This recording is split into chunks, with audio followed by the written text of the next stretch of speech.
Good morning, family, and welcome to this special conversation we're going to have today on the Earth Mama Network. And I am so pleased and honored to be joined by three women who we're going to be discussing this Ain't I a Woman?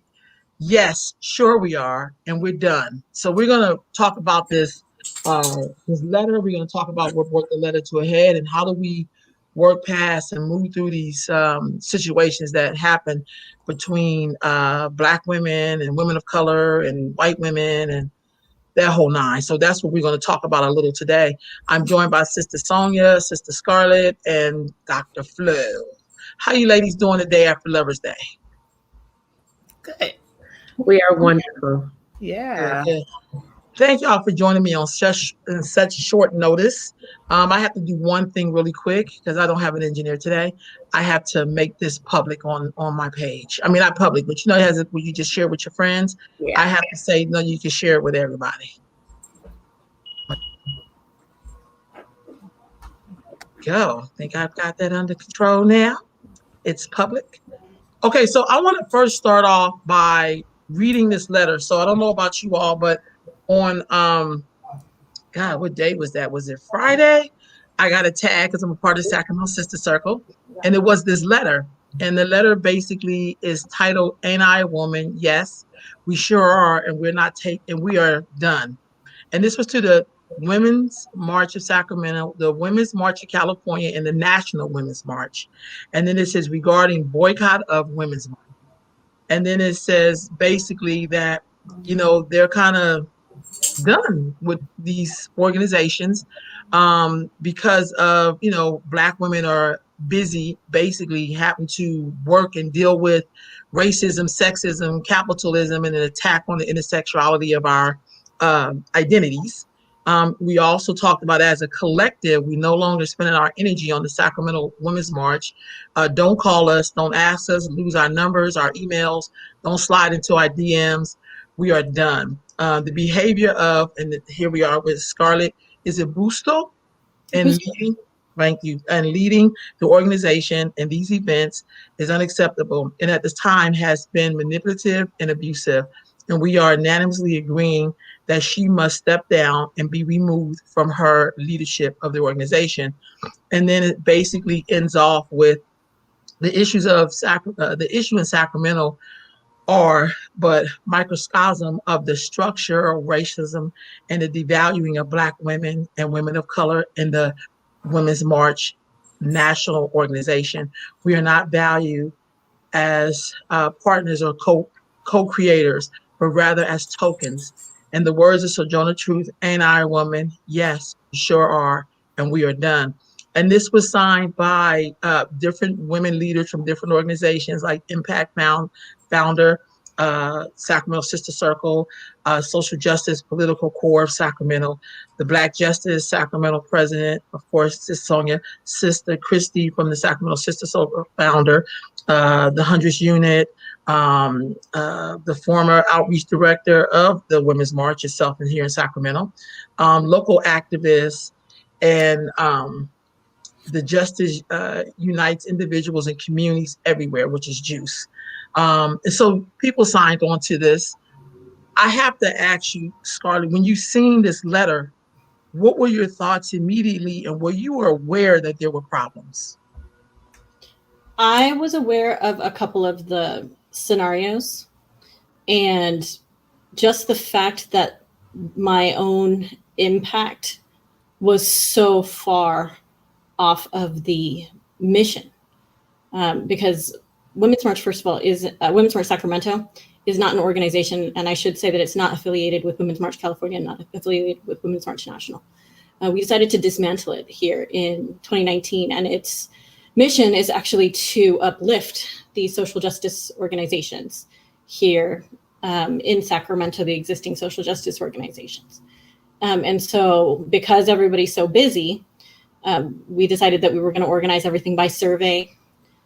The issue with that is that, yes, we were doing everything that was on the survey and that leaders wanted. My position is a glorified volunteer position. Basically, I rent the toilets. I make sure that the speakers are coming, that kind of stuff. But there were a couple issues, some really difficult scenarios that happened between 2020 and 2021. And so for my own impact to have been so far off of the mission, even though my intentions were good, my intentions don't matter. What matters is the impact that it had. And so for that impact, I absolutely apologize to you, Dr. Flo, to you, Sonia, and to all of the women who I disappointed. I think there were about 10 signatories on that. On that letter. And so I just wanted to offer my public apology that I should have done better. I should have been better. I should have done better. And so I apologize. So Sister Sonia and Dr. Flo, what are your responses to that? And why did y'all put this letter together? Go ahead, Dr. Flo. No, please go ahead, Sonia. I think that there were, and thank you, Scarlett, for those words. It is one thing that we as humans recognize that we have flaws and errors and are trying to do our best to wade our way through the water, so to speak, right? There's another issue that comes along when the patterns and behaviors continue to repeat themselves and the experiences are so similar when having conversation with other women who look just like us.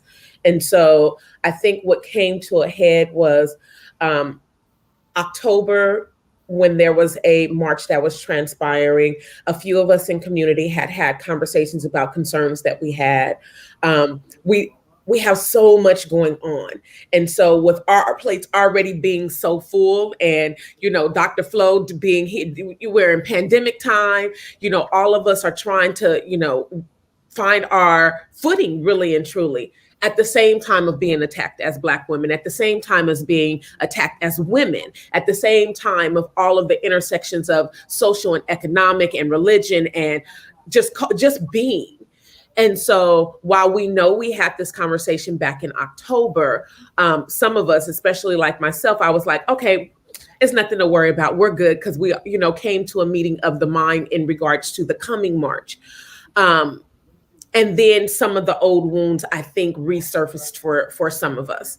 For me, I had already gotten over. I had already had a conversation with Scarlett. I had already accepted her apology.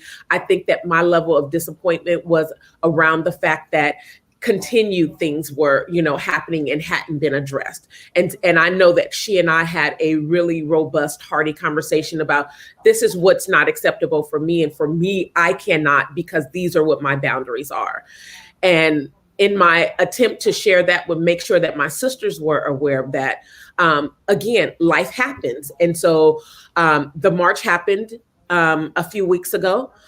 There were three of our sisters that were involved with the speaking engagement.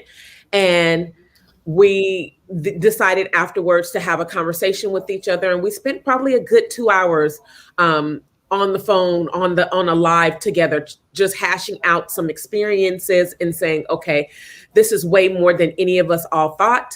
And it's time to address it in a more broad, swoop. And so that's what that letter is. Mm-hmm. What exactly happened though? I mean, was there certain events that happened, just so people can get an idea? Were there events? Were there, I don't know, because, the interesting thing about it is that, usually when we're talking about racism and sexism, it's usually with some men, honestly. But we're talking about a women's march. You know what I mean? So what exactly happened? Well, the first thing I would say is that I think that's the common misconception, is that it's usually with men. And I think that part of what we have to recognize is that we've all been socialized into a country and onto a planet where colonialism and where racism, where in particular a special brand of racism, anti-Blackness, is steeped in all of us, right? So when you're having conversations with lots of cultures, including even within, Blackness within the United States and globally, there can be anti-Blackness within that, right? So I just want to kind of couch that, and that, men are not the only ones. Like, I think sometimes the intersection of their maleness and their racism sometimes makes it so that we focus on them, but they're not the only ones. And so I think, part of this history goes back to just the Women's March and how it got started as an organization. And I know the local chapter like kind of broke off, but there were complaints about the 2017 Women's March that, it was tokenizing, women of color, and that it didn't center them, in the same way. There were conversations even back then about, who was in the front of the line, who was in the back of the line, who was being protected. And so over time, lots of things were happening. And, the way that grievances build up is that if they're not addressed, they build like a boulder, gaining steam and sometimes, gaining more particles as it moves down a hill. And so that's honestly what was happening here. It was that there were just things that were compounded because the original hurts and the original, challenges were never addressed. So part of what happened was there were some back and forth miscommunications where a Black women's group was invited to lead the march. A Native group was also invited to lead the march. There was a miscommunication in terms of the fact that these two groups had been invited. And so there were slights felt, right? And then also in the communication of what the message was, it was, well, are the Native women being disruptive? Well, we invited them first, right? All of these miscommunications back and forth that led to people's feelings being hurt because they care about the work that they're doing and care about, where they are. And they had taken pride and had advertised and all of that, right? So that's happening. And so then it creates these like tensions back and forth between groups. There were issues with, well, who's going to be, protecting folks if folks are leading the front of the march? Is there some sort of security? And so, another woman brought up, her challenges there and how she decided not to participate because she felt like she was being left alone with no protection at this, march where there was supposed to, this is the 2021, I believe. So the one, not this year, but last year that happened in person. And, there were Trumpers that were supposed to be having a rally at the same time, and she felt unprotected. And so there were all of these ways. And that's why we talked about intersectional identities, because we're Black, we're women, we, have experienced many of the different things throughout our lives. And then this march was bringing up a lot of these historic and ongoing fault lines and just triggering them. And so at some point, we sat down and we said, well, what do we want? Right. And it's like, well, if this is dramatic for everybody, it's something that is on top of our, the lives we're living. I mean, it was a very candid letter of just like, we are busy, we are trying to survive, we are in a pandemic, we have 100,000 people in our region who are housing insecure, we have 10,000 people living on the streets. Like, we are trying to address human rights violations on a regular basis. We are trying to survive for those of us who maybe aren't directly dealing with the human rights violations, but know that we are at risks. Say, for the grace of God, there go I, right? And so we're busy. And so this is an added thing, and it's providing more stress than it is a platform. It's providing more conflict than it is resolutions and solutions. And so we just said, this doesn't seem to be working out. And every time it comes up, there are hurt feelings, there's triggering, and there's not a lot of healing. And it just doesn't seem like it's serving us to participate. And so I do want, because I think there's sometimes this tendency to classify Black women as angry. And anger, first of all, is a human emotion that people are allowed to have when they have a perceived slight. And so I push back a lot against this notion that Black women being angry is somehow negative. But I do think that we're allowed to have these emotions. We're allowed to set boundaries, healthy boundaries for ourselves, and say, we just don't want to do that anymore. And when everybody else does it, that's accepted. But when Black women do it, suddenly we are, in the wrong, or we're supposed to be caring. And it's like, yeah, but we also are human beings who have our own needs. And when they're not being met, we're allowed to step away. Mm-hmm. And I would just add also that from the time of the suffrage movement, the suffrage women were racist. And let's just be very clear about it. White women in this country have lived off as the benefactors of racism through their associations with their spouses, their fathers, their children, their male children, right? And so when I think about Sojourner Truth, Ain't I a Woman? She wrote that because of these very pervasive experiences and being separated from and divided from women who she was working on behalf of, because at the core of that movement were Black women who were getting the job done. And the moment that progress was being felt, white women said, okay, no, we have to separate. Okay, no, we can't see you having rights. If Black men can't have rights, how are we getting rights for Black women?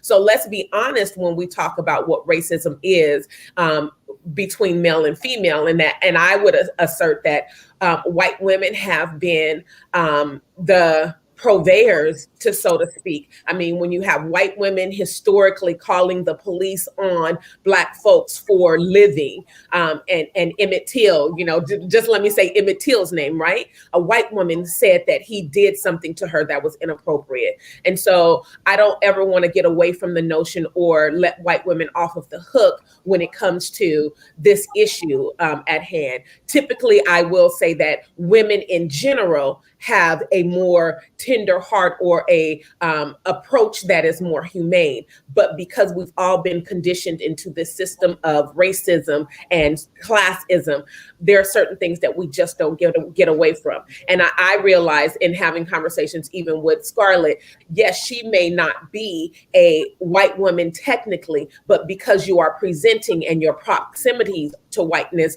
are what people see, that's where people fall and they lean on. Mm-hmm. I'm glad you said that, because when I seen her name, I thought she wasn't white. So I think sometimes you have to explain that to people.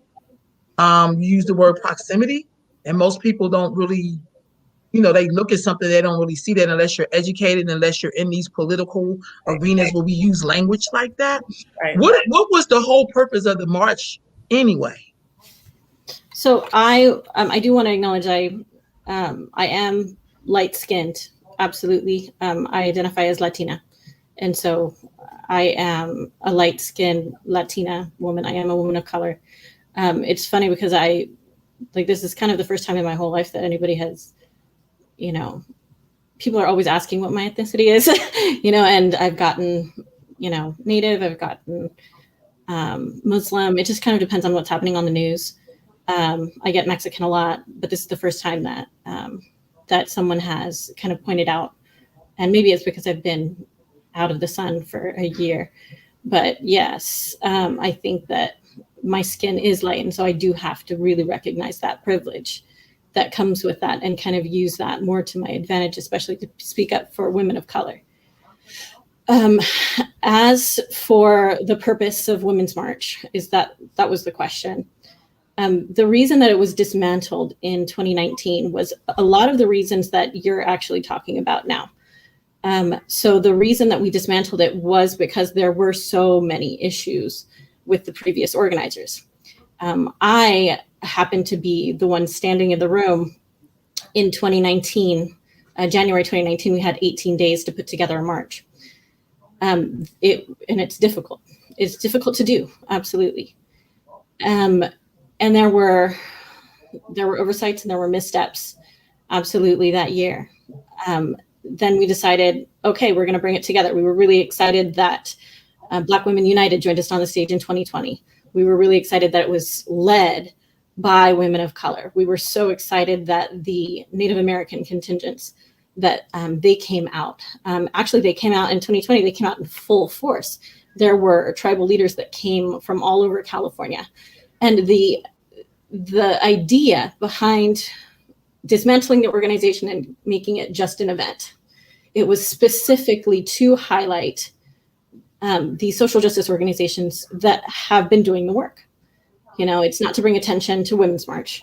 That's why you don't see me doing a whole lot of these interviews. The idea, and that's why we have the calendar. We have a women's social justice calendar on the website specifically for social justice organizations, because I honestly consider all social justice issues as women's rights issues. Racial justice is a women's rights issue. Climate justice is a women's rights issue. Disability rights, et cetera, et cetera, et cetera. And so that's what we did. But the misstep that we had there, the misstep was that in organizing this event, there are literally over 100 different social justice leaders in Sacramento, and they're all so busy.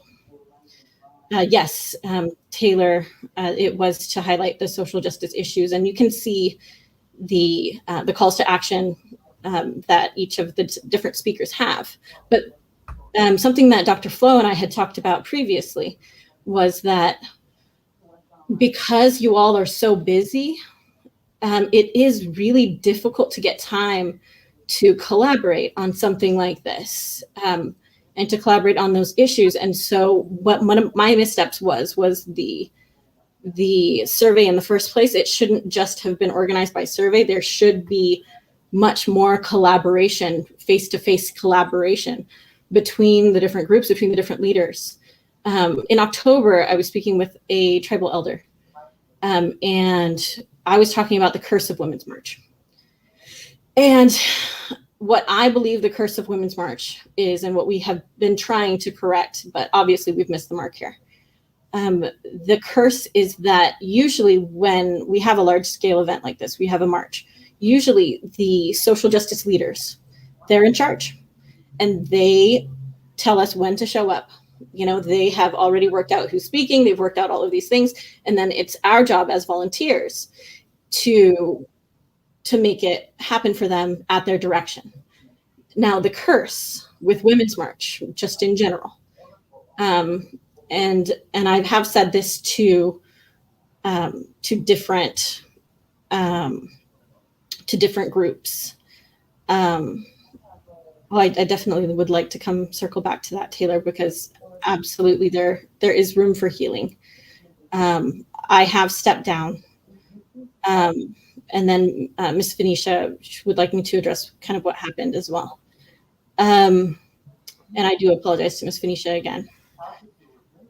But the problem is that it's flipped upside down with Women's March. So with Women's March, basically the way that it was designed nationally is that it's basically a Women's March you can sign up to hold a Women's March event as a regular person. And I understand why that was important, but at the same time, that itself lends itself to tokenization. And that itself lends itself to not listening to the leaders nationally, and the leaders within the community nationally. And so that's, we attempted to kind of turn that around through the survey. But like I said, there's just not enough collaboration with just a survey. And I can also see how just making it an event, how that was a misstep also. Because hold on just a minute. So I get everything that you're saying. I guess the real issue will be, what did we do so this doesn't keep happening? Because it just seems like historically we always end up at this place. First we say, oh, let's get the men out of here. Then we get them out. Then we all women. But because we never really get to address how we are and the importance of who's important, what makes people important, your proximity to being closer to the people that's in power. Like, I mean, we've been dealing with all this so long, and this is for all of you, Dr. Flo, Sonia. Where do we go from here? Is there a need for a Women's March? Is there a need for something like that? Will we ever be able to be together as women? Yeah, I mean, I think it's a really good question. I think, to the point I was making before, I think, what part of what happened here is that all of the fault lines that we have been living in our lives then came to bear here. And I think the thing that hasn't been said is what, to me, appeared to be sort of a racial triangulation that was happening between Native women and Black women, and the Women's March. And that was the part that I think hurt the most, was, I wasn't aware of all of the deep cuts into what had happened until this year's March, when I accepted, and really, I'm just going to be really totally transparent. When I was asked to do it in October, I was like, this seems off base, because we are in the middle of an election. We didn't expect to have Measure C. That was at least a welcomed, I think, addition for people who have the same values as me on the ballot. But we definitely didn't expect to have Measure A in the city of Sacramento. So we were working on trying to get people, elected, trying to really, make sure that policies weren't passed that were going to harm us. And so here is this march, and I was like, we already can't do the election things that we typically would do. We need, like, we need to be out on the weekends doing no, contact free, engagement and stuff like that. And so I was like, no, I don't have time to do this, to take up an entire Saturday in the middle of a pandemic when we have an election coming up to do the Women's March. And so then when January came around and it was just a video, I was like, all right, are we doing this or not? Like, what's going on? And then I started learning about some of the things that had happened. And it did feel very much to me when I was hearing back from Leah and from Venetia and from other folks who were involved, that there was a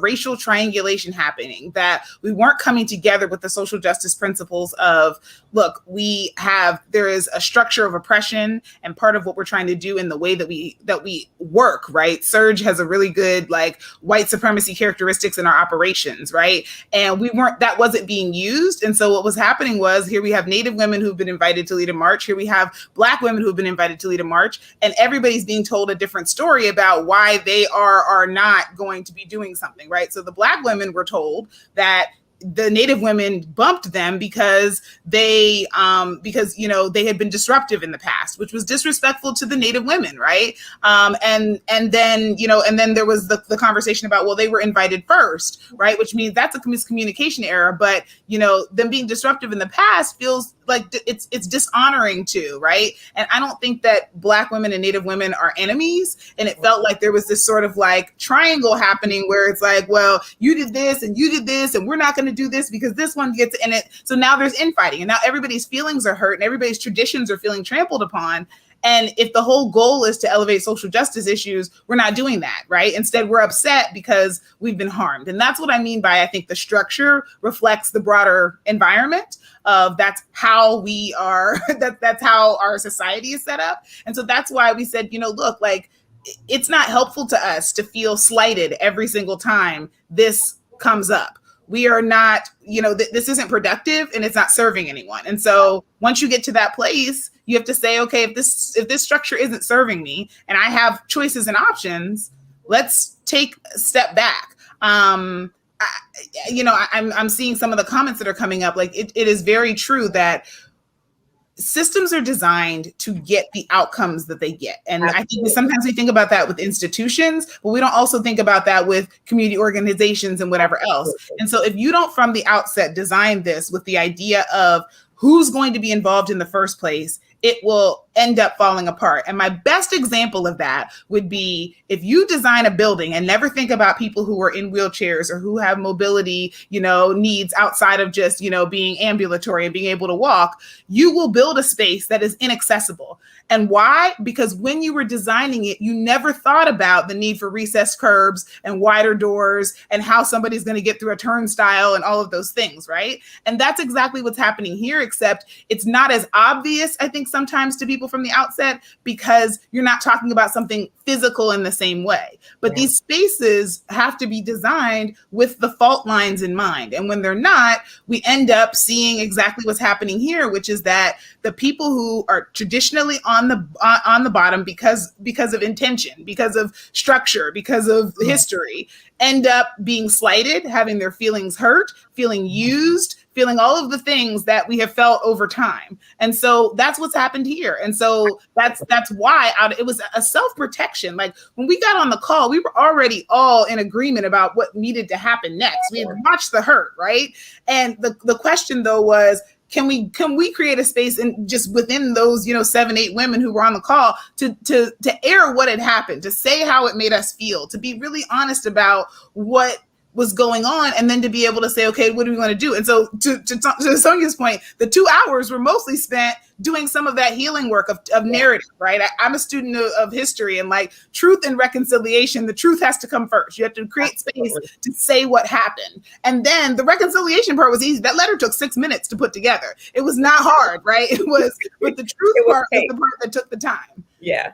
And so I would just let, Antoine in the chat and Leah in the chat are, making extremely important points as to how this all shook down. Because if we're talking about structures, if we're talking about systems, we all have to agree that the reality is the Women's March was to lift Hillary. One, it was a co-opting of the Me Too moment, right? And so the women of color and Black women in particular, I can remember having conversations personally with Tamika Mallory when she was a part of the Nationals Women's March, when she was trying to bring something here to Sacramento. And she had made a request of the Stephon Clark family to who would be a perfect grassroots person to come and speak on this platform. And they had thrown my name in the hat, and the organizers then were just very much wanting to make sure that the political side and the white side were highlighted rather than what was going on in community. And so what it made me feel like is when I'm seeing white women in particular with pink pussy hats, that doesn't represent me. When I have massive numbers of white women saying that this is important to them, that their pink pussy is important, that's something that is opposite to inclusion, because my pussy ain't pink. So if we're going to be truthful about it, we have to recognize that this was a divide from the beginning and that it's intention. And so also something that needs to be addressed. And I hope that Scarlett is very much in a place where she's accepting of some of the personality flaws that may be something that she needs to work on, is that there were personal things that were done that Black women, or at least these Black women in Sacramento in this circle, were not willing to budge on. And so, and I'll just give a couple of examples, especially when it comes to Leah and myself. There were questions asked by both of us from you. Can I trust this other, Black woman? And so that put me in a space like, first off, if you're coming to me and you're asking me, have I had any issues with this other Black woman, and you're on the outside of the Black woman circle, that's just inappropriate, right? Because I want to be able to answer honestly, but at the same time, I got to have my sister's back. And so that to me felt a certain kind of way. It was definitely a red flag. And so when we talk about personal things about Black women to other Black women, and you're not a Black woman, you're violating, our sense of safety. And so there were things that, transpired that I don't want to get into the minutia of the details because they are very personal. But when those violations happen and they're brought to your attention, you can't do those things. They have to be addressed. And so that's where, for me personally, I know, and for Leah personally, where boundaries were, completely broken.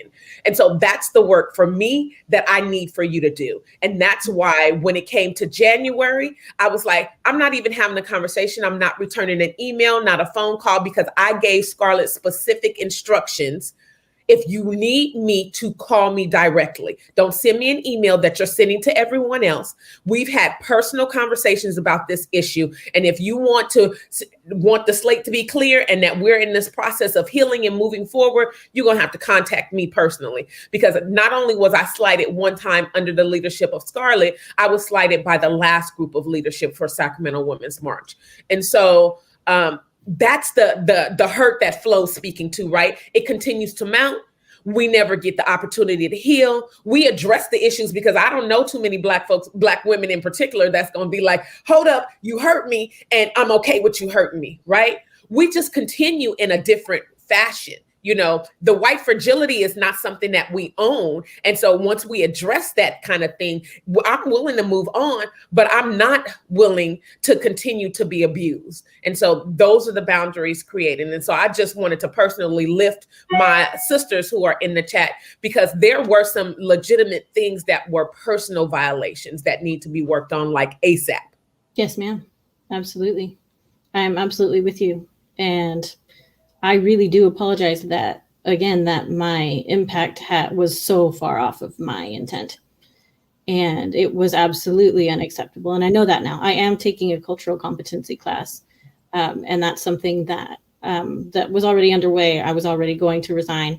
But this is just something that it is about transparency. And we do have to have this open dialogue, open conversation, and open apology that absolutely. I mean, just saying I didn't mean to do it, that is not acceptable. It's absolutely not. But there's also something else, because to me, resigning is kind of like, but the problem is still going to be there for the next person because you picked it up from the last person. What do we do so that it just stops happening? because that's what makes sometimes women, Black women, other brown people not want to deal with folks, because this is what always happens. People, I'm sorry, I stepped down, but then the next person that come right behind you will do the same thing. Yeah. So is this a cultural thing? Is this a DNA thing? Is this, because this is, I mean, y'all, we should be further on down the road, straight up.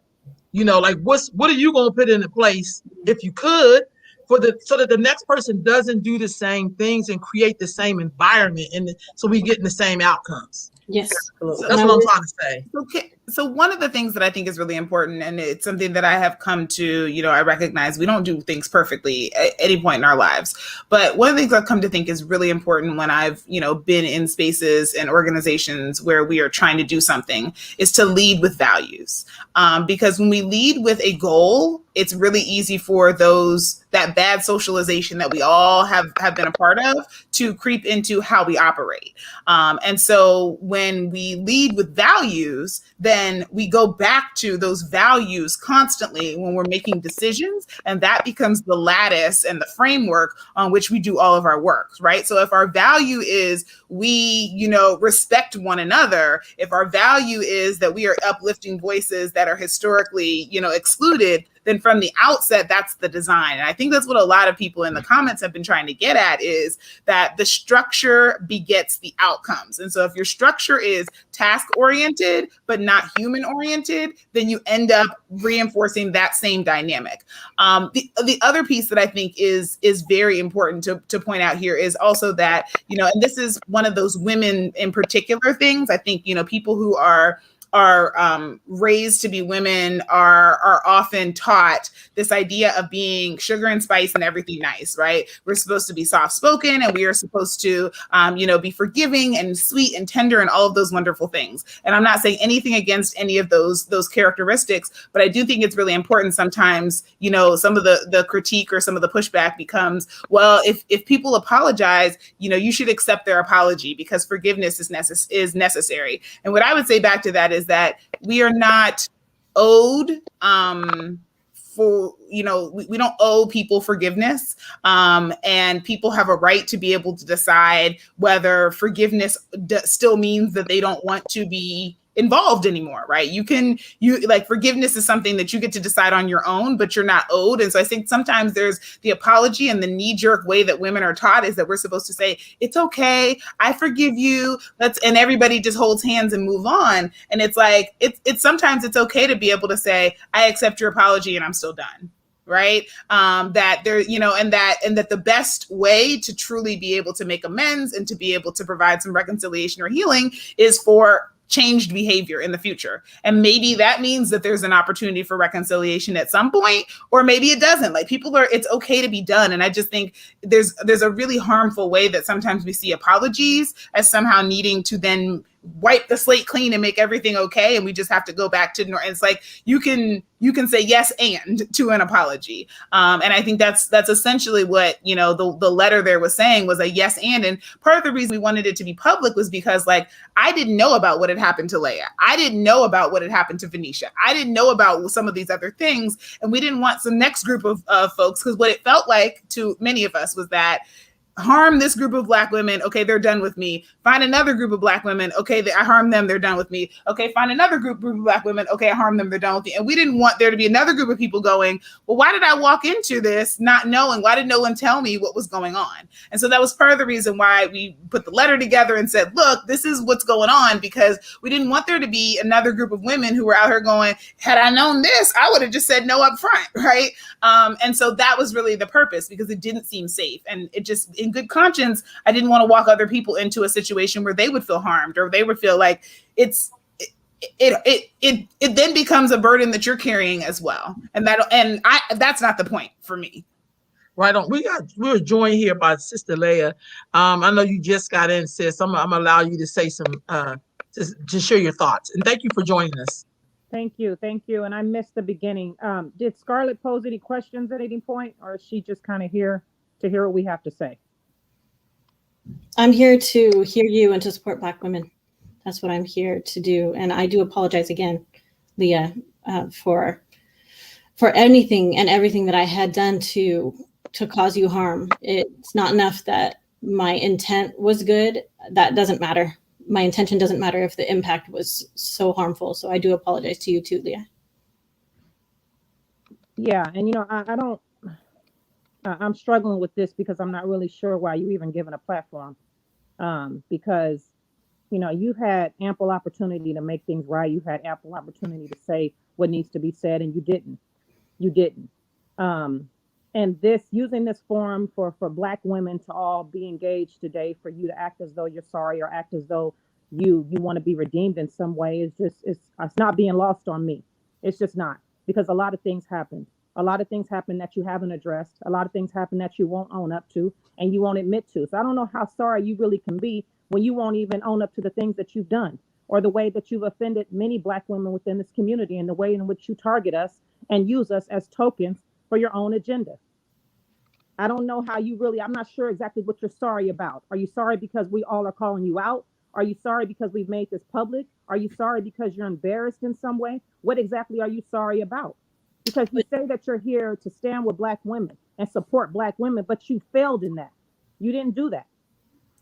You used Black women for your own agenda and your own narrative. That's what you did. So I don't really know what you're saving face for today, because this is what you did. You specifically went out and targeted Black women. You spoke negatively about Black women to me. That has made me extremely uncomfortable in dealing with you. You have also been a major part of pitting Black against brown as well, in the decisions that you made in regards to the interaction that you and I had. And you're still not owning up to any of that, Scarlett, at all. You told me, and inviting me into this space, you told me that you wanted to change the narrative of this being a white women's march. That's what you said. Yes, ma'am. So we stepped up to say, okay, we're going to come in so that we can represent Black women and represent for our Black community. Yes, ma'am. And in doing that, you violated us. You violated us because you didn't hold up to your agreements, and you didn't carry out anything that you said you were going to carry out. So I'm not going to have a gentle approach with you, Scarlett, at all, because this is something that, for one, you haven't wanted to do with me, because I called you out for these things and you've ignored it. You've denied everything that you did, everything that took place between you and I, the conversations, the comments you made, the text messages you shared to me that you should not have shared with me, things that you discussed with me about other people within this community that you should not have discussed with me. Yes. And that's not okay. It's not. It absolutely isn't okay. And can I just offer this, is that cultural competency, training is cute. That's like the police department saying, oh, we're going to train our officers in this, and we're going to have them read this book. It's not enough. It's never going to be enough for you to be aware of the differences that we come to the table with culturally, and then all of the other intersections that we have lived through experience. It's going to take more. It's going to do some personal work to get to a place where you understand why this is so pervasively a harm to all of us. I mean, I still hear the pain in Leia's voice when she talks about the things that were violations. And I wasn't trying to give you a nice version of what we experienced, but I just want to echo that there's not a lie in the words that are coming out of her mouth. So if there's not a lie, that means that there's not a level of ownership on your level, on your behalf. Because while I don't want to call you, a lie, it's a lie. And so we have to stand on what the truth is. And the truth of the matter is cultural competency is not going to be enough. So if you want to have conversations with other people about ways in which that you can, one, begin to understand and heal this problem, because it is a problem, have those kind of conversations with people. But I mean, I would definitely say, some, and I'm not a doctor. I don't want to, pretend to be like I'm some psychologist or something, but, it might need some one-on-one therapy. There are organizations out there that will work. There are individuals who will work you through some of the things that we're sharing with you today. And hopefully that's where the action is, right? The action is not that you want to step down for X amount of time and that you want to lift Black women and things of that nature. The action is that you're doing the work to change the behaviors that we've experienced. Yes, ma'am. Can she do that though?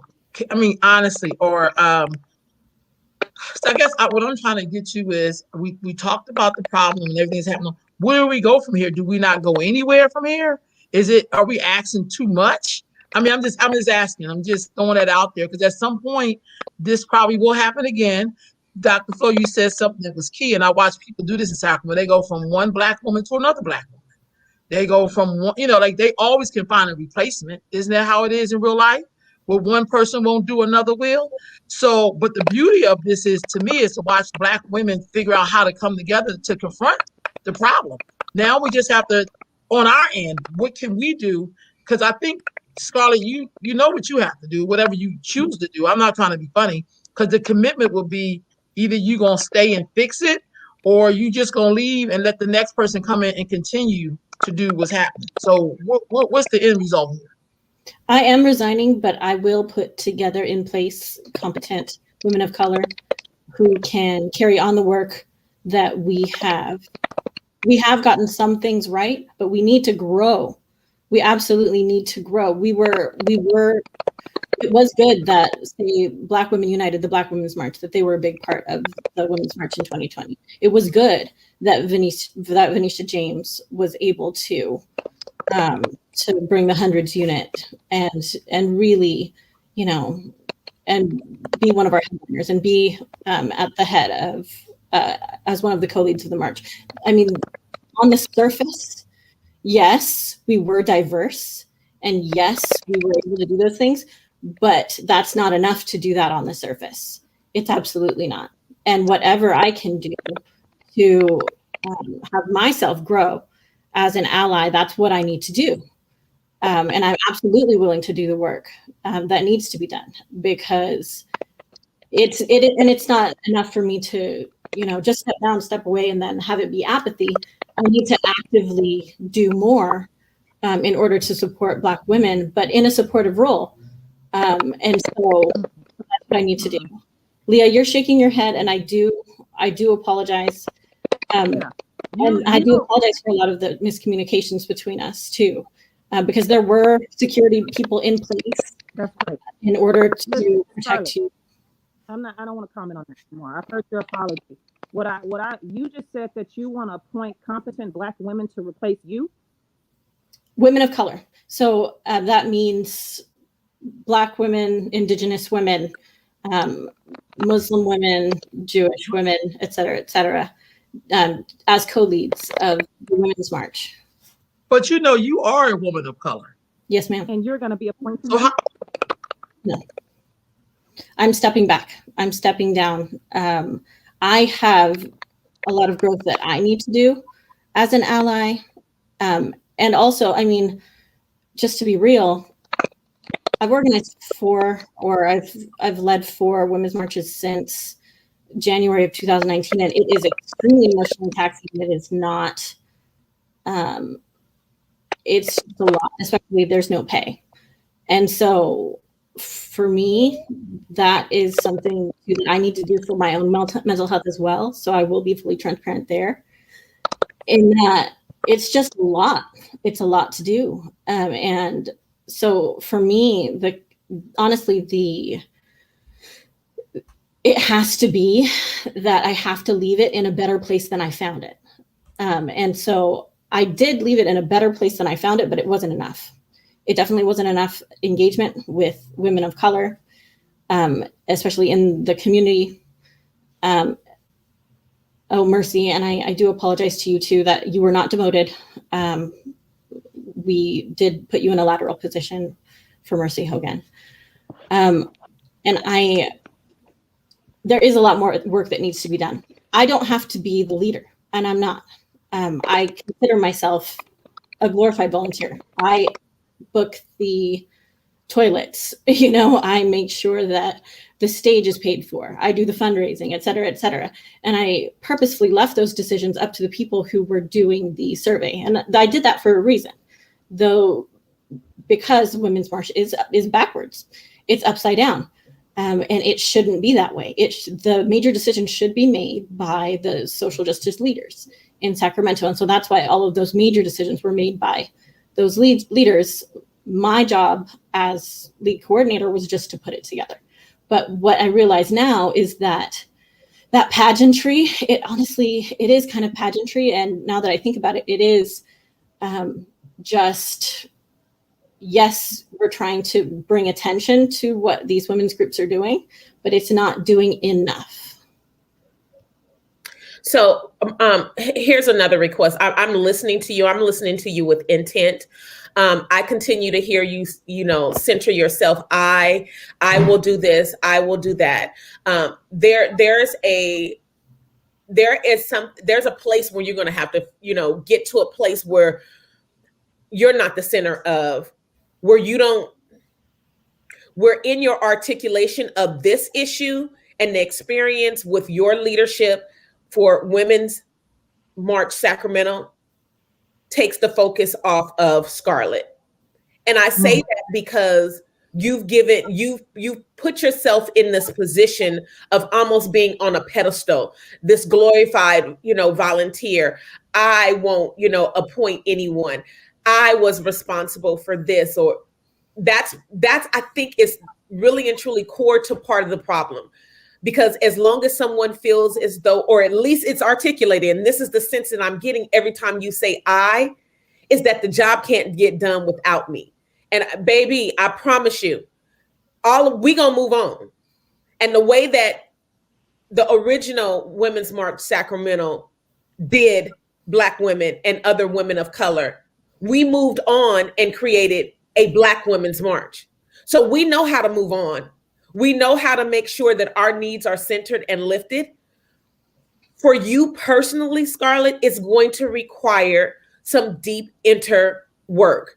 Yes, because as long as you continue to say, I this and I that, you're not taking ownership. Like Mercy said, I was demoted. And you said, your response was, she wasn't demoted. And I'm sorry. And so that's the disconnect, right? You can say, I'm sorry, but you're not owning the behavior that Black women who I trust have experienced something that was harmful to them. And so that's the ownership piece that you haven't arrived at yet. And I'm because like I said from the beginning, first thing out of my mouth is my humanity for others. And I don't believe that you had an intention to go out and harm. I believe that your intent was to put yourself in a position where you could pick and choose Black women at will, and then get out of them what you needed. And I don't want to even say that that's a character flaw or a personality flaw. It is a condition of racism. It is a condition of proximities to whiteness. It is a condition of, right? It's not I intentionally, Scarlett Bustos, want to go out and hurt and harm Black women in community. At least I'm not to that point where I am putting you into that category, because we do know white women and white folks in general who, yes, they have the intent of hurting, harming, and oppressing Black people of color. And I'm not at a point where, but if you're going to continue to say I and tell Black women that they are not wholly truthful in the walk and experience that they've experienced, you might graduate to that category, because that's the not owning. That's what Leah is saying. I don't have words for. She's saying, I don't have words for you because you refuse to own. And I need you to own those kind of things. Yes, ma'am. Yeah, I was going to say, I do think that Scarlett, something is happening here where, the conversation between you and Mercy, needs to happen. And I don't want to get into all the details, but I think there's a question of when somebody is in a position and then they're moved to another position. And it doesn't sound to me like Mercy asked to be moved to another position. So you're saying, I have an organization chart, and in my org chart, you move from this position to this position, and they are the same proximity from the top and the bottom as you were before. But she's saying, here's a role that but also recognizing we're all volunteers. And so this is the role I volunteered for. And without my consent or permission, I was moved into another role. To me, that is, it's a demotion, and maybe it's a lateral move in your org chart, but it's a demotion in the sense of you taking me from work that I volunteered my time to do, my time, my energy, my talents to do, and move me into a role that I did not elect to be in. And so so pushing back on the nitty gritty detail of, well, technically you were in the same, is part of that lack of accountability, right? The accountability is she volunteered to do a job and you moved her to another job that she didn't want to do. And she didn't have a say in that. And that was not her goal. And that's really where the conversation ends. And I think sometimes when you get into the, well, technically this and technically that, that's where the accountability is shirked, because her truth is no less true because in the org chart, she had the same amount of power per se. That's just like, and it's missing the point. And that's, I think, what people are saying here is that when you say, oh, well, there was security, and Leia's saying, no, there wasn't. Like there simply wasn't. And it wasn't like, you know, and I didn't feel safe. And as a Black woman, that's not good, right? And I was not satisfied with the answers I got about my safety. And I felt like I was being put out as, you know, a sacrificial lamb for this thing. And that did not feel good. Like, the literal fact that you felt there was security there doesn't matter. I come from a public health tradition. And one of the things that we would frequently say, especially to medical professionals, when we were surveying on patient responses to screenings and things like that, and some of the patients would say, I was never screened for tobacco use. I was never screened for this, that, and the other, whatever the thing we were looking at. And the physicians or the medical professionals would say, I absolutely asked that question. That is not true. I absolutely asked it. And our response would always be, if they don't remember, it didn't happen, right? Because the impact wasn't there. So if that's not their experience, then the screening didn't happen, because clearly if you were trying to do something that was going to change behavior or change next steps, they don't remember it. So it didn't happen, right? And so the same thing is true here, which is that the lived experience is what we're centering. We're centering those patients who are saying, you didn't ask me nothing about tobacco. And you saying, literally, I know I went down the questionnaire or I handed you a form in the waiting room is not the point. The point is what was done was inadequate. What people, you know, in that sense, and what people are saying to you here is that what happened harmed me. I did not feel safe. And the ticky tack back and forth is a shirking of accountability and responsibility for that. Yes, ma'am. I hear you. Absolutely. Okay, well, I'm just trying to figure out as we come to wrapping this up, where are we trying to go from here? What is the end game? The letter was made, I just shared it, which was a great letter, outlining, I guess, to Dr. Flo, Sonia, and our dear sister Leia, where do Black women go from here now that we know the energy and what's going on with the women's marches and the people who are a part of that? Where do we go from here?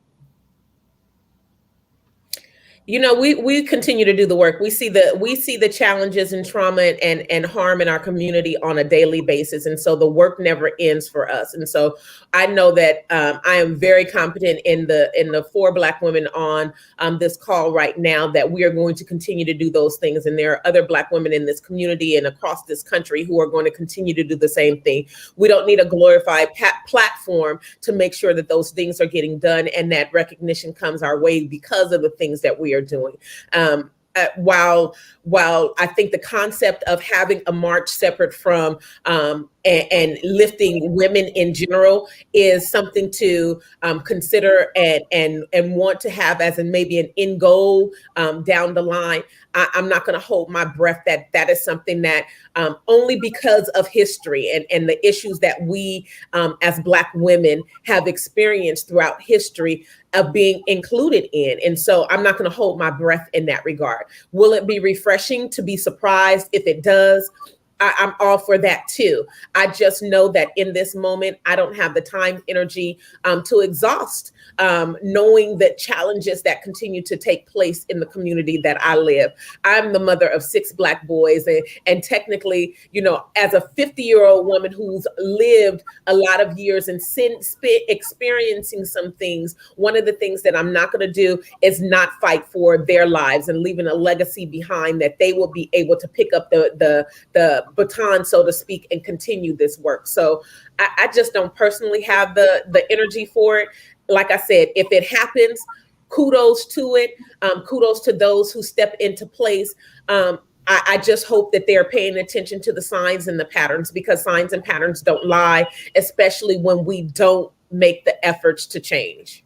Well, isn't there, before someone else goes, wasn't there a Black Women's March? Mm-hmm. Yeah, And so does that still exist? Do we still participate in that as Black women? I love being here. Black. Like we come in centering, our Blackness and the strength that comes in that, right? We come in singing that song. I know that Ro, you've been a speaker at the Black Women's March. I've been a speaker at the Black Women's March. Flo, I mean, we know our strength and what we bring to the table. It's such a celebration when we come together, right? And that there's not this but thing that's going on, but we also recognize when we come together that we do pay homage to and remind women who are not Black, Indigenous women, brown women, yellow women. We remind them of our intersections. We remind them of the struggles and the commonalities that we bring to the table when we have our march. And so we know what it feels like to feel good in those moments. And that's all. I'm here for that. I want to feel good. If I'm going to celebrate being a woman, I want to feel good about it. And I don't want to come away feeling angst about it. And so that's what the Black Women's March does for me. Right on, right on. Black Women's March is amazing. Yeah. Dr. Flo, dear Sister Leah, anything you want to add to that? Yeah, I think having spaces like the Black Women's March that are so intentionally designed, I think it's a stark contrast in many instances in terms of the experience of, being a part of an event like that, that to what I think a lot of people are saying we're feeling at the Women's March, right? And I think, when you have other experiences and you see how it's supposed to at least feel to be a part of something, then when you don't have that, it's a lot easier to walk away because A, that need has already been met, but B, what it can be. And so I think that's really, the Black Women's March was in part born out of this feeling of like, I want to intentionally curate spaces that are truly centering and truly designed with Black women in mind. And I think that's an important thing to be aware of, and also to be aware that all institutions have challenges, right? But again, we don't owe these institutions anything, and so there is a space where we can decide to walk away from any of them. And I just like to always remind people of that because we get so entrenched in things and feel this sense of obligation, especially as Black women, that we owe people our time, we owe people our effort, we owe people our lives, and we don't owe a nary one of these organizations jack, like not one of them. Like we don't owe political parties anything. We don't owe a city, a county, a state, a country. We don't owe anybody anything. And so if at any point that we really do feel like something's not serving us, we are well within our rights to walk away, and we can, that can be respected. And so I just want to make sure that there is a fine point on that we get to do, and we get to elect, we get to choose. And so in that way, that's important for us to remember. And that's part of what brought us here, is that we're choosing us. Right on. Dear Sister Leah. Yes, and I echo what my sisters have said. I agree with them 100%. We can create our own space. We're capable of that. We're capable of having our own platform and creating our own traction. We've done it for years, since the beginning of time, and we can still do that. We don't need to be invited to somebody else's forum and try to create it and make it ours, because that presents a false sense of identity to where we become the white people's entertainment. And that's not what we're here for. So we don't need a white women's march in order for us to feel whole and complete as Black women. We can create our own. We can band together and do our own thing. And needs to be said too, we are hard at doing the work. We are heavy out here doing the work as Black women. Heavy out here. We are doing a lot of things within this community that get recognition. And we are doing everything we can just to hold it together, because we are the backbone of every household that we are part of. And what Sonia said, is so palpable, because we are the ones that have to carry the weight of the world on our shoulders when it comes to our children, when it comes to our families, our communities, and we hold that with honor. So the work that we do doesn't need to be misunderstood by the drama and everything that we were put through with Scarlett and with the Women's March. So we don't need to wait to see what she's gonna do. I don't think that it's appropriate for her to appoint anybody into any position. So I definitely have a problem with that. But that's not for me to speak on because that's not my organization and it's not something that I'm going to be a part of moving forward. So I think us as Black women, we know what we have to do. Right so on.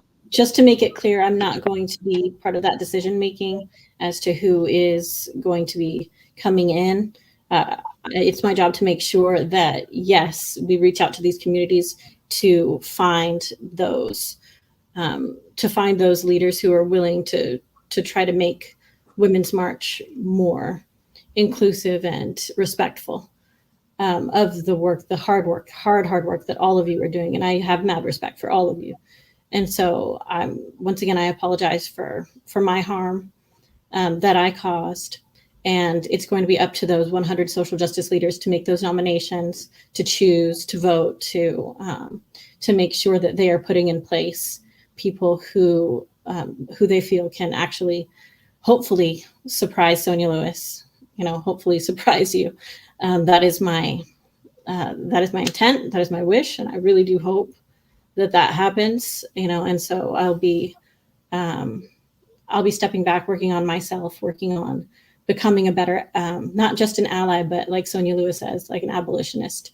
I want to be on the front lines right with you, under your direction at some point. But for now, I just need to step back and to take ownership of the harm that I've done. Doesn't matter that my intent was good. It is more the impact and it is the effect that has had. And so that's why I need to take accountability for that and step back. Well, y'all, thank you all for joining me, joining all of us for this conversation. I think it has to be somewhat ongoing. I definitely think it's going to take a little bit more than, first up, I guess, is saying sorry, but I think Black folks are so tired of hearing that word. I think we're going to know by your actions and what you do is going to really tell people and show folks what that apology really means. I wish you all a lot of success and keep pushing, y'all.